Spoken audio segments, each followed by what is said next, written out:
Assalamualaikum warahmatullahi wabarakatuh. Bertemu lagi dengan saya Imam Ahmad. Hari ini kita akan membicarakan mengenai kalimat, yaitu jenis kalimat dan kalimat efektif.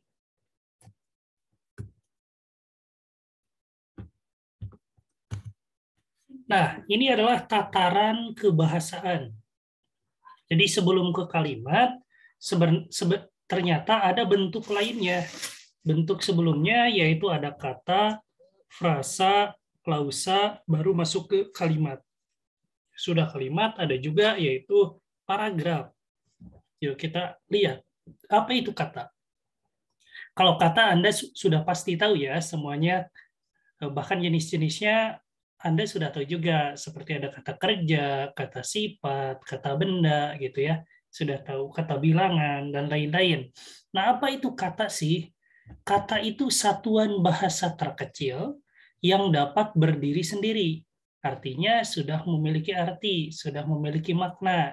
Jadi ketika kita ucapkan meja, nah meja itu sudah ada kan bentuknya seperti apa. Nah, ketika diucapkan meja sudah tahu. Ketika diucapkan tulis, menulis, nah sudah tahu kita kegiatan tersebut apa. Nah, ketika kita sebutkan juga misalnya lunak. Nah, lunak itu seperti apa permukaannya? Lawan dari kasar kan. Nah, kata adalah satuan bahasa terkecil yang dapat berdiri sendiri. Nah, sesudah kata ada yang disebut frasa. Apa itu frasa? Frasa itu gabungan dua kata. Jadi, frasa dua kata atau lebih yang menduduki satu fungsi atau jabatan kalimat. Misalnya ada kalimat seperti ini. Saya makan nasi. Saya subjek, makan predikat, nasi objek. Nah, itu semuanya satu kata. Subjeknya saya satu kata, predikatnya makan satu kata, objeknya nasi satu kata. Tidak ada frasanya. Tapi kalau kalimatnya seperti ini, ayah saya makan nasi. Nah, subjeknya berubah dari saya menjadi ayah saya. Ayah saya itu dua kata. Nah, ayah saya dua kata yang menduduki satu fungsi atau satu jabatan tersebut itu dinamakan frasa. Bisa dua kata atau lebih ya. Bisa juga misalnya kalimatnya seperti ini. Wanita yang berkerudung merah itu datang kepadaku. Nah, wanita yang berkerudung merah itu subjek berapa kata tuh banyak kan? Itu disebut frasa. Selanjutnya ada klausa. Kalau klausa, jabatannya atau fungsi kalimatnya tidak hanya satu. Itu bisa sekurang-kurangnya minimal terdiri atas subjek dan predikat yang berpotensi menjadi kalimat. Jadi belum menjadi kalimat, baru berpotensi. Artinya tanda baca akhirnya belum titik, belum tanda seru, belum tanda tanya. Nah, nanti kita akan lihat klausa ini kita akan temukan di kalimat majemuk. Selanjutnya ada kalimat. Nah, kalau kalimat itu merupakan diartikan sebagai satuan bahasa terkecil yang mengungkapkan pikiran yang utuh. Nah, kalau kalimat pikirannya sudah utuh. Kalau tadi kata satuan bahasa terkecil yang baru bisa berdiri sendiri, tapi belum mengungkapkan pikiran secara utuh. Misalnya meja. Kenapa mejanya?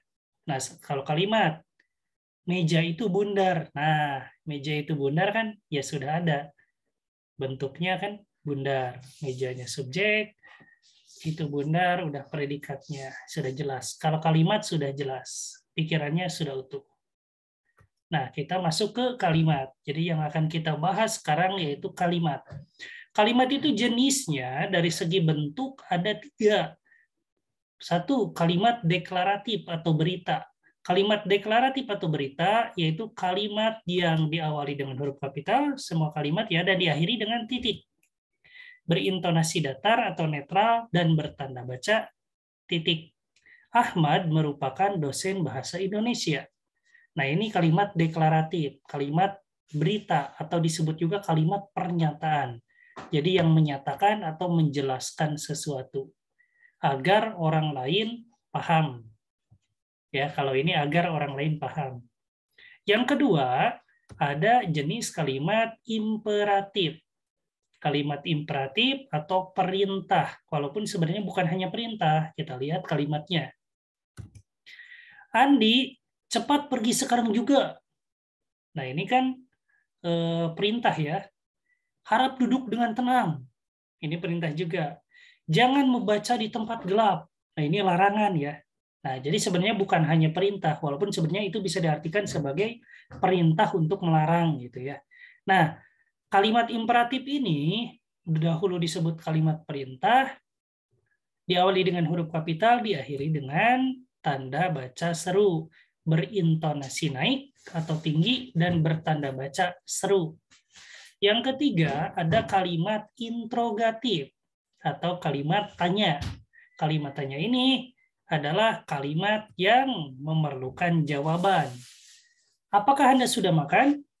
Diawali dengan huruf kapital dan diakhiri dengan tanda tanya.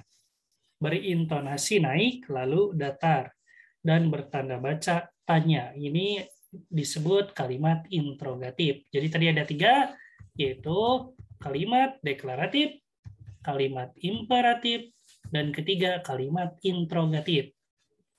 Selanjutnya, ada jenis kalimat dilihat dari sudut pandang lainnya, yaitu kalimat tunggal dan kalimat majemuk. Jadi dari segi struktur, ada kalimat tunggal dan kalimat majemuk.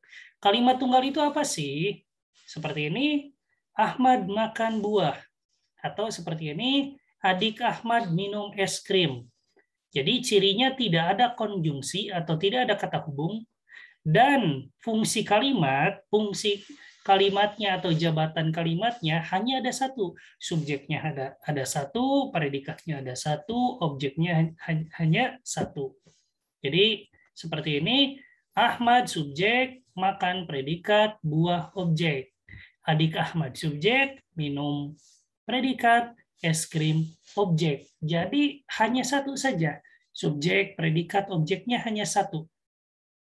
Nah, sedangkan kalimat majemuk itu bisa disebut juga gabungan 2 kalimat tadinya. Walaupun sebenarnya kalau sudah digabung seperti ini bukan kalimat. Nah, disebutlah tadi klausa. Seperti ini yang bawah nih. Kalimat majemuk. Ahmad makan buah, sedangkan adiknya minum es krim. Nah, ini sebenarnya bisa disebut gabungan dari yang atas. Tapi ketika di sini, ini disebutnya bukan kalimat lagi, karena ujungnya tidak titik, tidak tanda seru, tidak tanda tanya. Ahmad makan buah disebut klausa. Sedangkan adiknya minum es krim disebut klausa juga. Nah, ini dua-duanya melakukan kegiatan yang sama. Digabungkan dengan konjungsi sedangkan. Nah, ini kalimat majemuk. Jadi kalimat majemuk itu subjek, predikat, objek, keterangannya lebih dari satu. Bisa 2, bisa juga lebih. Gitu ya, nanti ada jenisnya kalau kalimat majemuk. Nah, kalimat majemuk ini bisa dijenis-jeniskan kembali. Dilihat dari kata hubung, atau sebenarnya konsepnya seperti ini. Ada 2 bagian yang dihubungkan, yaitu klausa 1, Ahmad makan buah, dan klausa 2, adiknya minum es krim. Ketika klausa 1 dengan klausa 2 itu sama-sama mengerjakan sesuatu, kedudukannya sama, disebut kalimat majemuk setara. Tapi kalau klausa 1 dengan klausa 2-nya tidak setara, artinya klausa 1 misalnya mengerjakan sesuatu, klausa 2 keterangan, baik itu keterangan waktu, keterangan cara, keterangan penyebab. Nah, itu tuh berarti disebut kalimat majemuk bertingkat, karena yang satu mengerjakan sesuatu, yang satu lagi bukan, tetapi lebih ke keterangan fungsinya. Nah, kalau seperti itu disebut kalimat majemuk bertingkat. Kita lihat contohnya, kalimat majemuk setara. Seperti ini, ibu pergi ke pasar dan bapak bekerja di kantor. Ada 2 kegiatan. Gitu ya, ibu pergi ke pasar, bapak bekerja di kantor. Nah, ada 2 kegiatan, yang satu bukan keterangan, berarti ini disebut kalimat majemuk setara. Yang kedua, Indah mengerjakan tugas kelompok dengan sangat rajin, sedangkan teman-temannya ngobrol. Ada 2 kegiatan, Indah kerja, temannya ngobrol. Nah, tidak yang satu itu berupa keterangan. Berarti ini disebut kalimat majemuk setara. Selanjutnya, ibu sedang membereskan mainan, tetapi adiknya tidak mau membantu, atau tetapi adiknya diam saja. Nah, ada ibu sedang beres-beres, adik diam saja. Ada dua kegiatan. Nah, seperti itu disebut kalimat majemuk setara. Dan ini contoh-contoh lainnya bisa dibaca juga. Sari masih mencari dompetnya yang hilang, bahkan sampai melapor ke polisi. Ada dua kegiatan. Sari mencari dompet, selanjutnya Sari melapor ke polisi. Nah, jadi dua kegiatan ini bisa juga pelakunya dia sendiri, bisa. Jadi subjeknya bisa satu, tetapi predikatnya sebenarnya ini dua kan. Predikatnya dua. Jadi ada salah satu aspek yang dua. Nah, selanjutnya kita bisa membuat tenda di pinggir pantai atau kita bisa menginap di hotel terdekat. Nah, ini kan setara juga, ada dua kegiatan. Jadi kegiatan yang dilakukan itu bisa oleh dirinya sendiri, bisa tentu juga oleh dua orang yang berbeda. Nah, ciri dari kalimat majemuk setara konjungsinya bisa dan, lagi, atau, tetapi, melainkan, sedangkan, bahkan, dan malahan. Dan lain-lain sebenarnya, intinya konsepnya kalimat majemuk setara adalah ada dua kegiatan, yang satu dengan yang dua itu sama-sama melakukan sesuatu. Baik dilakukan oleh orang lain atau dilakukan oleh dirinya sendiri. Itu kalimat majemuk setara. Selanjutnya ada kalimat majemuk bertingkat. Kalimat majemuk bertingkat yaitu yang satu melakukan sesuatu, melakukan kegiatan, yang satu itu keterangan. Seperti ini. Adik sedang tidur, kegiatan kan? Ketika Bapak pulang kerja. Bapak pulang kerja kegiatan juga. Lihat konjungsinya, fungsinya kegiatan atau waktu, atau keterangan. Adik sedang tidur. Kapan? Ketika Bapak pulang kerja. Nah, ketika di sini Bapak pulang kerja, ini merupakan keterangan waktu. Jadi adik sedang tidur, kapan? Ketika Bapak pulang kerja. Jadi adik masih tidur gitu ya. Nah, yang ini disebut kalimat majemuk bertingkat. Selanjutnya yang kedua. Nah, yang kedua lebih jelas. Jika saya lulus ujian, ibu akan memberikan hadiah. Nah, jika saya lulus ujiannya memang kegiatan, tetapi fungsinya kita lihat sebagai keterangan syarat. Jika saya lulus ujian, ibu akan memberikan hadiah. Ibu akan memberikan hadiah. Kapan? Waktu apa? Jika saya lulus ujian. Nah, jika saya lulus ujiannya, kalau dahulu bisa kita sebut sebagai anak kalimat. Ibu akan memberikan hadiah sebagai induk kalimat. Selanjutnya kita lihat yang ketiga, walaupun dia sukses, nah dia tetap suka makan di kaki lima. Nah, yang induknya ini walaupun dia sukses, ini anak kalimatnya. Selanjutnya yang bawah kita bisa lihat, aku tidak bisa pergi. Kenapa? Sebab. Nah, berarti tidak setara ya. Fungsinya beda, yang satu kegiatan, yang satu keterangan. Kita harus membuat tanggul sehingga air sungai tidak meluap. Nah, ini juga sama. Ya, konjungsinya dari kalimat majemuk bertingkat jika, ketika, walaupun, bagaikan, bahwa, sebab, sehingga. Jadi intinya apa?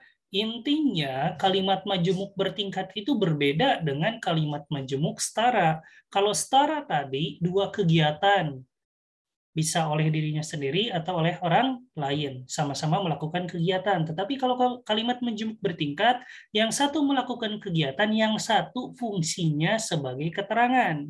Gitu ya, seperti ini. Nah, cukup jelas ya. Selanjutnya kita akan ke yang campuran. Kalimat majemuk campuran.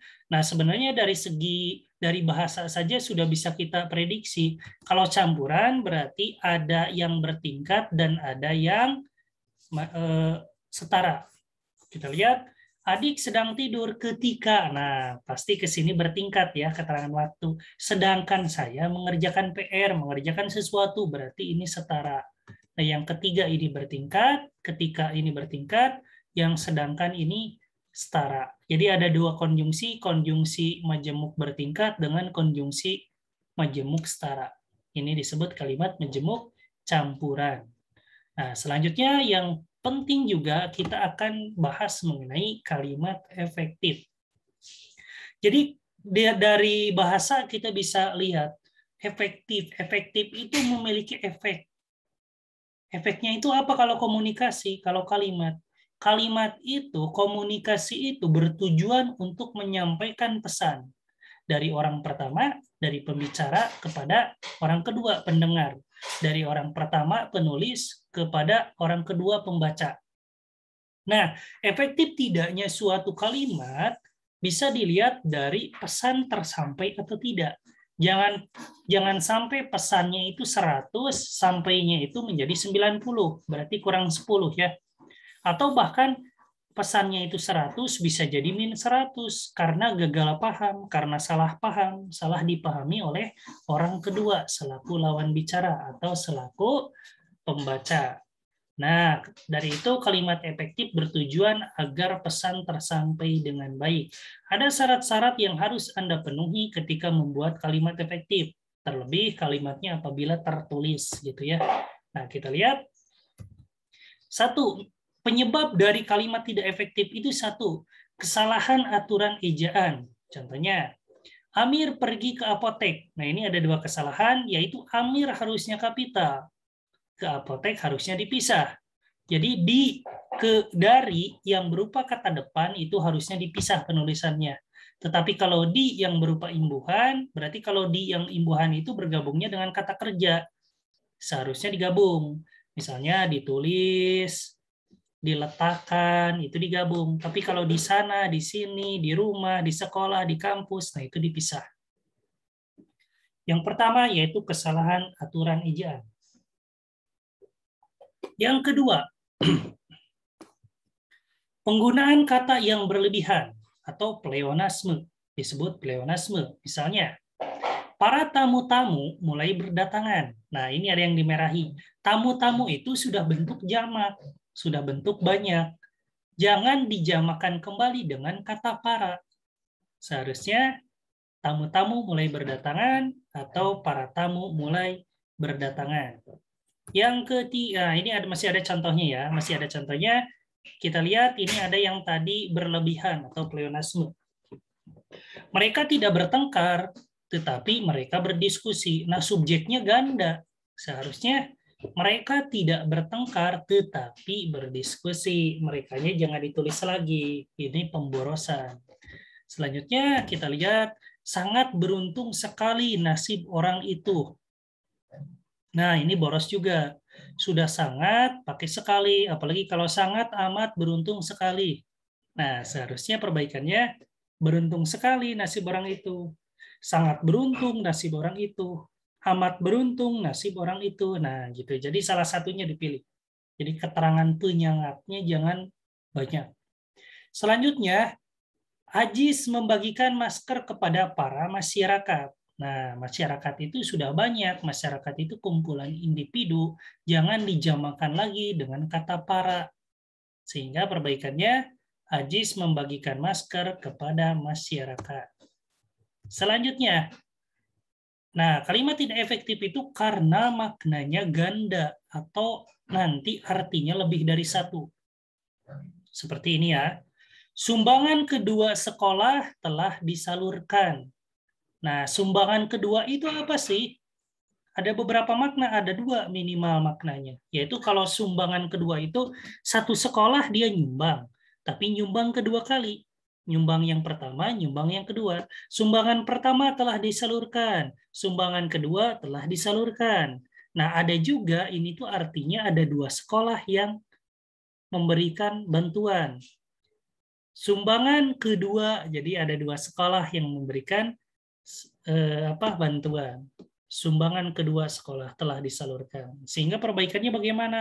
Nah, seperti ini. Sumbangan sekolah yang kedua telah disalurkan. Atau kalau misalnya maksudnya yang ini, sumbangan dari dua sekolah itu telah disalurkan. Nah, ini lebih jelas. Kalau yang atas itu masih ambigu, masih taksa atau takhesa. Tidak satu maknanya, lebih dari satu. Jadi pilih yang bawah. Yang mana maksudnya silahkan pilih. Selanjutnya yang keempat, kalimat efektif itu kita harus memilih diksi yang benar. Gitu ya. Seperti ini. Rumah itu sedang dibuat. Rumah itu bukan dibuat, tetapi rumah itu dibangun. Bisa bersinonim tetapi tidak bisa menggantikan, tidak bisa saling menggantikan. Misalnya kan ketika misalnya ada kalimat asli, murni, orisinil, itu tuh saling mengganti itu tuh bersinonim. Asli, murni, orisinil itu bersinonim, tetapi tidak bisa saling menggantikan. Seperti misalnya dia menjual bensin orisinil. Nah, salah. Harusnya dia menjual bensin murni. Saya akan mengambil ijazah murni. Nah, bukan, saya akan mengambil ijazah asli. Nah, seperti itu. Jadi diksinya harus pas, harus tepat. Pahlawan itu gugur. Orang itu meninggal, jangan orang itu mati. Nah, kalau misalnya tikus itu mati. Seperti itu. Jadi diksi itu harus dipertimbangkan juga karena berkaitan dengan nilai rasa, berkaitan dengan kesopanan. Selanjutnya yang kelima, kesejajaran. Jadi bentuknya harus konsisten, imbuhannya harus konsisten. Misalnya seperti ini. Sampah harus dipilah, dibuang, dan mengolah. Nah, harusnya semuanya sampah harus dipilah, dibuang, dan diolah dengan benar. Atau misalnya ini ketika semua penghapusan pangkalan asing dan penarikan kembali pasukan AS dari Filipina akan mempercepat perwujudan. Nah, jadi semuanya harus sejajar. Gitu ya, kalau semua di semua. Jangan misalnya seperti yang bawah, dihapuskannya pangkalan asing dan ditariknya kembali pasukan akan mempercepat jadi semuanya harus sejajar. Pilih yang bisa bentuknya sejajar karena itu efektif. Selanjutnya yang keenam yaitu penggunaan konjungsi yang tidak tepat. Jadi gunakan yang tepat agar efektif. Tetapi kalau tidak tepat berarti tidak efektif. Contohnya, ibu yang berbelanja sayur di pasar. Kenapa ibu yang berbelanja sayur di pasar? Nah, ada yang jadi malah bentuknya subjek semua. Ibu yang berbelanja sayur di pasar telah tiba. Nah, telah tibanya predikat itu baru bisa menjadi kalimat. Tetapi kalau ini bukan kalimat karena ini hanya subjek saja. Yang dihilangkan jadi benar. Ibu berbelanja sayur di pasar. Ibu subjek, berbelanja predikat, sayur objek di pasar keterangan. Nah, kalau seperti ini bisa. Nah, selanjutnya yang terakhir yaitu struktur. Bukan yang terakhir, nanti ada lagi satu lagi, yaitu selanjutnya struktur. Nah, misalnya seperti ini, dari strukturnya salah. Bagi semua mahasiswa perguruan tinggi, ini harus membayar uang kuliah. Nah, ada kata bagi, malah subjeknya tidak jelas. Karena sesudah bagi, pada, di, itu tuh pasti keterangan. Pasti keterangan kesananya, kedudukannya. Nah, kalau misalnya bagi semua mahasiswa perguruan tinggi ini, nah ini keterangan kan, harus membayar uang kuliah, predikat. Nah, subjeknya tidak ada. Dengan struktur yang salah, subjeknya tidak ada, tidak jelas. Seharusnya baginya hilangkan. Semua mahasiswa perguruan tinggi ini, subjek harus membayar predikat apa uang kuliah objek. Nah, jadi SPO bentuknya. Sedangkan tadi yang bagi di awal itu subjeknya tidak jelas, tidak terdapat subjek. Nah, selanjutnya kalau yang atas tadi memiliki subjek dan predikat yang jelas seharusnya gitu ya. Nah, yang ke bawah, yang kedua yaitu tidak terdapat subjek ganda. Jangan membuat di dalam satu kalimat tunggal itu subjeknya ganda. Tapi kalau kalimat majemuk yang ada konjungsinya yaitu jelas boleh. Penyusunan laporan itu subjek saya. Nah, ini justru penyusunan laporan itu harus pakai bagi, pada, di, atau dalam. Nah, dalam penyusunan laporan itu saya dibantu oleh para dosen. Saya dibantu oleh para dosen dalam penyusunan laporan itu. Nah, itu boleh kalau seperti ini. Jadi keterangannya bisa di depan, bisa diakhirkan. Nah, kalau tadi yang awal justru subjeknya ada 2. Nah, selanjutnya ini masih yang tadi dengan diselipkan yang sehingga semuanya jadi subjek. Sekolah kami yang terletak di depan bioskop Surya. Kenapa sekolah kami yang terletak di depan bioskop Surya? Nah, harus jelas ya predikatnya. Nah, kalau yangnya dihilangkan baru boleh. Sekolah kami terletak di depan bioskop Surya. Sekolah kami subjek, terletak, predikat, di depan bioskop Surya, keterangan. Nah, ini jelas. Jadi kan kalimat itu harus subjek dengan predikat minimal. Nah, jangan tidak ada subjeknya atau tidak ada predikatnya. Selanjutnya yang ke-8 yaitu kelogisan. Kalimat itu harus logis, harus masuk akal. Tidak boleh membuat kalimat seperti ini. Waktu dan tempat kami persilahkan. Waktu dan tempat kami persilahkan. Tiba-tiba waktu dan tempatnya naik ke atas panggung. Nah, tidak boleh seperti itu, kan tidak masuk akal. Dengan mengucapkan syukur, maka selesailah laporan ini. Tiba-tiba selesai. Nah, kalimat-kalimat seperti ini tidak masuk akal. Jadi, gunakan kalimat yang masuk akal atau yang logis. Jangan gunakan kalimat yang seperti ini. Terima kasih.